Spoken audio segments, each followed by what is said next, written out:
acceptable, he said. She'll start nipping at someone else's heels during your absence. Her sort thrives on conflict. Don't worry, Katrin. She'll resume where she left off with you when you return to university.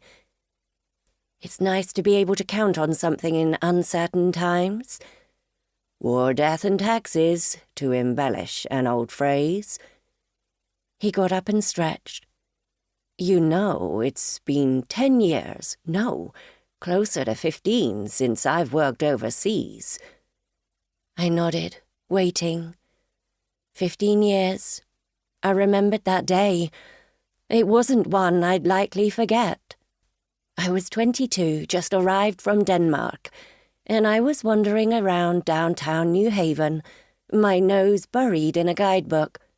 I'd strolled right into him, and he'd grabbed my arm as I was about to trip over a suitcase and take a tumble off the curb. He'd only just returned from his mission, but it was the beginning of ours. Just like that, I had a new homeland, a new job, and I'd met the love of my life, all in one day. They're going to need all of us, and soon, John continued, interrupting my reverie. We're just the first wave. I knew what he meant. They were us, in a manner of speaking. Great Britain and America.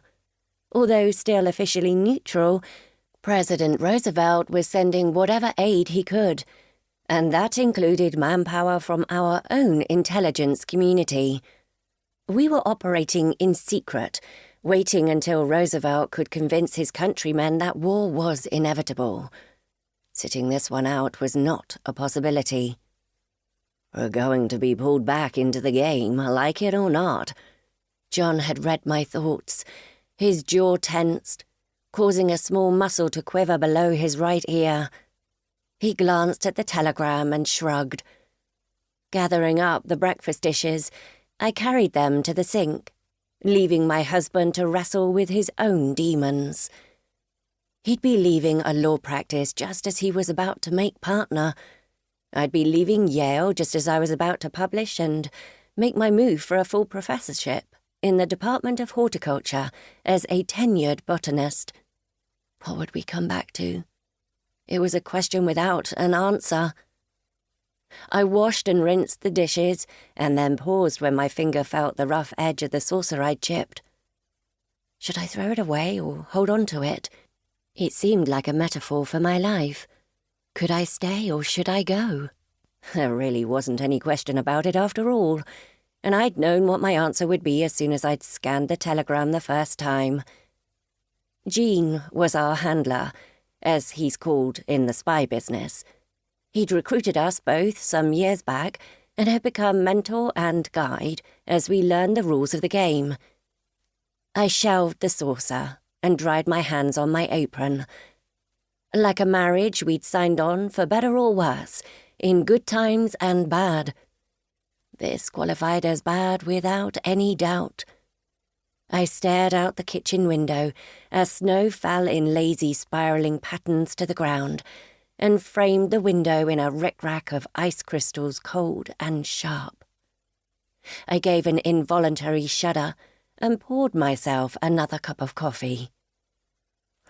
On into the fray and all that, I said, returning to my chair across from John.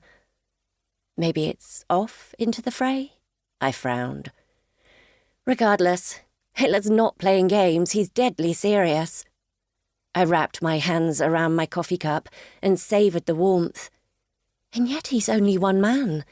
It doesn't seem possible he can be causing so much trouble.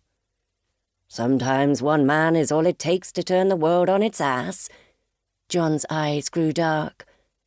Hitler's not going to stop with what he's gained. He wants all of Europe. Wanting isn't necessarily getting, I said, although I had to admit Adolf had been getting more than his share lately. He seemed an unlikely figure to have gained so much power so quickly. He hadn't had an auspicious start to his political career, although he'd used his time in prison to write Mein Kampf, the blueprint for his plan to conquer the world.